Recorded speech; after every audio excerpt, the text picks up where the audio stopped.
Hello, everybody. Welcome back. It's JudiciousFire, and I am here with an update in Castle Clash. This is the upcoming update for November here in CC. It has just reached the Taiwan server. I expect it to reach Android within 2 days and iOS within approximately 3. We have 2 new heroes, 2 new skins. We have a new talent, and we also have a higher upgrading progression system being introduced into the game. These are the biggies. We'll take a look at what they have to offer. Just logged into my new or my old Smurf account. Oh, we've got some free goodies that we can collect. Very nice. I'm not able to personally read all of those instructions, but I do know that it's some free goodies and some free rewards. Looks like things that we need to accomplish, and if they are accomplished, we can collect them. That is one good thing so far, and a bunch of other stuff I gotta collect. Okay, so wait for some goodies. Also, the Clashers sign-in day, if you haven't done that already. A whole bunch of stuff here, I'm sure. I can figure that out at a later time. And do our login, and let's see what the game has in store for us. Let's get out of all this stuff. My goodness, so much clicky. Give me a one button collect all. That's all I need, friends. Okay, let's see what we've got. See what kind of goodies we have that they gave us for free. Okay, these are items that we got for our Clashers Day and all of this. Hey, let's see if we can get a free hero with the free hero roll. Come on, baby. We can do it. Yes, that's exactly what I needed. Thank you for rounding out the rest of the team. That Triton's going to take me to the top. All right, so we have ourselves 2 new heroes. Let's jump in there. Okay, we got 2 new heroes, 2 on the left. The first hero is tentatively named the Voice of Sorrow. Kind of an elven stick. No, that's a harp. An elven harp player. Wonderful. He is going to inflict damage of normal attacks on a number of heroes. So he can hit multiple heroes at a time using his normal attack, not just his skill activation. He will do his skill activation attack to 1 priority hero. So hitting multiple with regular attack, 1 priority hero gets hit with his skill. For the time that he enters his skill form, he will explode, self-destruct, every certain number of seconds based on skill level. The explosion causes damage to the enemy hero and any heroes that happen to be in the nearby area. It also removes energy from those units. There is a cooldown time. He is immune to silence and a couple of other effects. And the damage that he receives in combat gets automatically reduced by a certain percentage. So kind of a built-in stone skin, if you will. Our next buddy, it looks like a marshmallow man, a futuristic marshmallow man. He is the source energy colossus. What you will see when you get into your server in the days to come, it'll be a different name, I'm sure. He is going to restore energy to himself based on the attack that he performs on the enemy. He then creates a shield. During that shielding time, he will allow others, I believe, other heroes on the team to share in the damage that is being done against the enemy. So it sounds like during this process, he kind of yells out to all his buddies, "Yo, let's gang up on this guy." And then they all start beating him simultaneously. Like anything in Castle Clash, we all have to kind of see it, experiment with it, take it out into the field. It's one thing to have it written on, paper, but the other thing is practice, and we'll see how that goes. He's immune to a variety of effects like stun, silence, and having his upper limit of damage reduced in attack. I think that means that while his skill is activating, any kind of damage cap he may possess, that can't get broken. Right here. Okay, new talent. I'll tell you about the talent, then I'll make one editorial comment. New talent. When the hero's health is below a certain point, that will vary by level of the talent, but it looks like maybe 50% at highest level 10. When your health goes below 50%, you become invincible, invulnerable, and will take no damage. During that time, you will be restoring health every couple of seconds. So it's like a survival, but survival that's, on steroids survival. So a really, really nice invincibility plus healing talent, but you get to do even more. Meanwhile, you are causing true damage to the surrounding enemy targets for a certain number of seconds. So you can hit those in the surrounding area, not just one target being hit, and that damage is true damage, and true damage ignores damage reduction of any kind. It will not break damage caps. So, real quick thing about this new talent. We are in the days in Castle Clash of Dynamica, and Dynamica can obliterate pretty much anybody.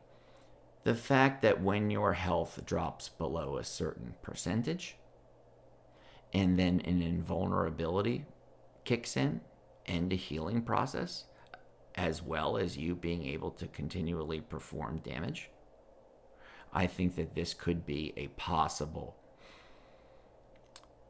mitigation, not counter, but a mitigation to some of the damage that Dynamica is causing throughout the countryside.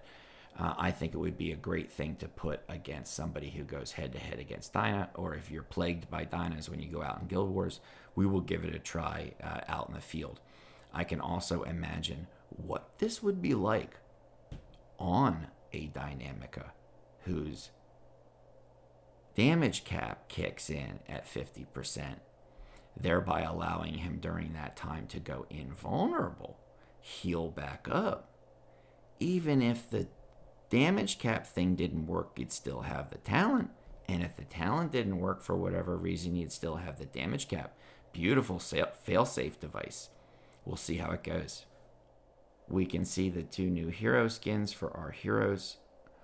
Our strange harp player becomes kind of a undersea moss man harp playing guy, and our giant marshmallow robot becomes, he's still a futuristic robot, but it looks as though the man is pregnant.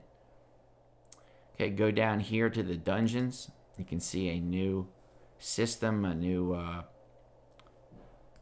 picture system letting us know what's happening. Let's see how the dungeon sweeping goes. I'm going to sweep dungeons. Boom. Oh, we're back to it. Okay. If you were a little bit unnerved last update, the fact that the dungeon sweep took so darn long and there were pauses between it, they've eliminated those pauses. Dungeon sweeping's back to just click and sweep. I'll get to this next one in a moment. We'll wrap it up with that one. Skip over that. Spoiler alert, okay? And there's going to be a little bit of editorializing on my part and maybe a couple of gripes. They have made these kinds of changes, interface changes, in various game modes and throughout the game. There is a adjustment to the guide that sees you through the first parts of the game. So if you're a new player, you'll get more rewards and a better guide, novice guide.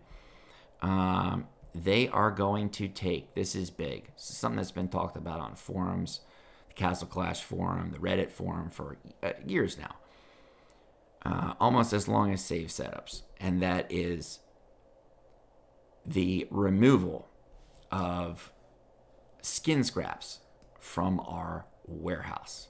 Our warehouse is already full enough as it is, and now skin scraps.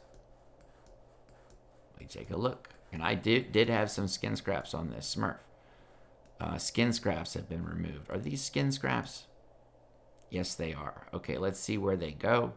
I'll open up the skin scraps from the loot that I got when I logged in today. Close that up, go back up to the top, scroll down. Do we see any skin scraps? We do not see any skin scraps. Where did the skin scraps go? Let's go over here. They're not in there with the insignias. Where did those skin scraps go?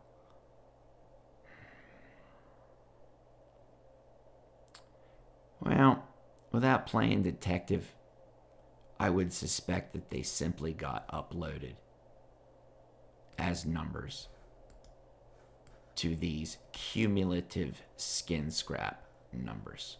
So if I open up a box of skin scraps that contain 100 Ripper skin scraps, they'll just disappear from my eyesight. But then when I go in here, it'll show 370. That's the guess I'm doing here in a system where I can't naturally read all of the instructions. But skin scraps are a thing of the past in warehouse space usage. Skin scraps are still totally active in the game, doing their same thing, but not clogging up our warehouse. When you're a new player, the building unlock sequence has been changed and made a little bit more easy for players. It's a thing where, you can't build a totem until you get to Town Hall level 15. They've brought that down a little bit.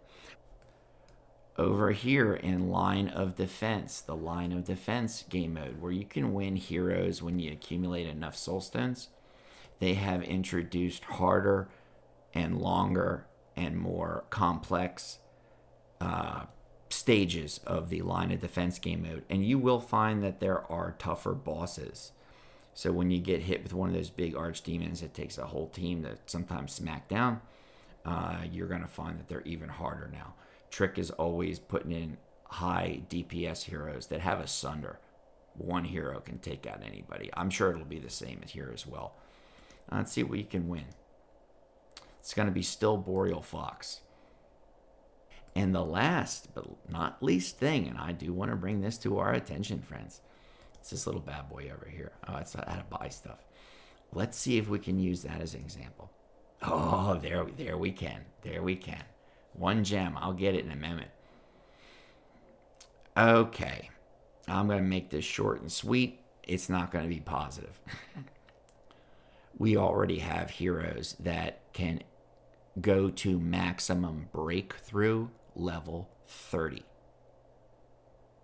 The breakthrough level on all heroes, legendary and epic heroes, all heroes in the game. That breakthrough level has now been increased to breakthrough level 35. Breakthrough level 35, like the tradition that this game has followed, it is not going to simply be you using any excess resources you happen to have laying around. You are going to have to get all new resources right there, right-hand side, that new red stone. Another stone, another rock, another artifact. Now this golden red breakthrough max level 35 stone. So you're going to have to accumulate these for every single hero in the game if you want to get them up to max level 35. I'm going to take a look at a few numbers.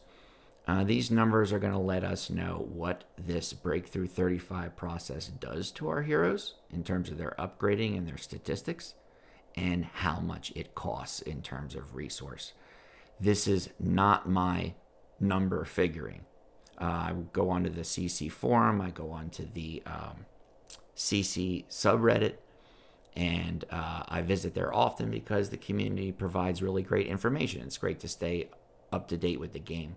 One of our best players on iOS, and my friend Bubblegum Jelly in the game here, was kind enough to post these numbers. These are not my numbers. I'm sharing it, and the source is Bubblegum Jelly. let me do the resources. He posts the resources required to go from breakthrough 30 to 35. Not from 1 to 35, but just from 30 to 35, okay? These are the resources required. 9.9 billion experience. That's with a B. 16.65 million honor badges. 1,600,000 red crystals. 16,750 igniting stones. And 1,490 of these new red rock resources. That is extraordinary. So that's the resource toll. Now this is what it does to your heroes. By getting them up to 35, you will breakthrough 35, you will then accumulate 42,155 attack. You will accumulate 1,264,000 health. You will accumulate almost 2,000 accuracy, 2,000 dodge, 400 crit, and almost 400 crit resist. That is a big, big leap for our heroes. And just as this is, then I'll wrap the video up. Jump in here, pick any hero. I'll pick my Pumpkin Duke. Okay, well, he's not evolved or anything, but right down in here, we had the new hero relic system that just got introduced. And I made a little video on this and shared some statistics. It's going to take something like 22 years using the resources currently available in the game. Okay, they can change that. It would take about like 22 years to get one hero up to relic level 50 as pure free to play. Okay, not tap join or anything, pure free to play. And they just introduced that. Well, that sends us into the year 2042 when there's going to be robots and holograms and stuff. Now this new breakthrough system, doing that with every single hero. Little rough math off the top of my head, you would need 1,500 of these approximately to do every hero. Say we have like 110, but maybe like 100 legendary and epic heroes. I'm approximating again. And then that would end up being 150,000 of these. Well, you're going to get 20 there. So I will see you all with Breakthrough 35 heroes and Relic level 50 heroes filling our altar when we are all having relations with robots and flying around in holographic hover cars. And I do look forward to it, and I hope we're all clashing by then. Best of luck to you. Best wishes to you. Please stay safe. And I will catch you back on the iOS server as soon as it hits us for reviews on the new hero. Great setups that we can possibly use. I'll do a lot of experimenting, and we'll take a look at these things in action. A lot on paper, but in action and in practice, that is the test. All right, everybody, enjoy your clashing. Bye-bye.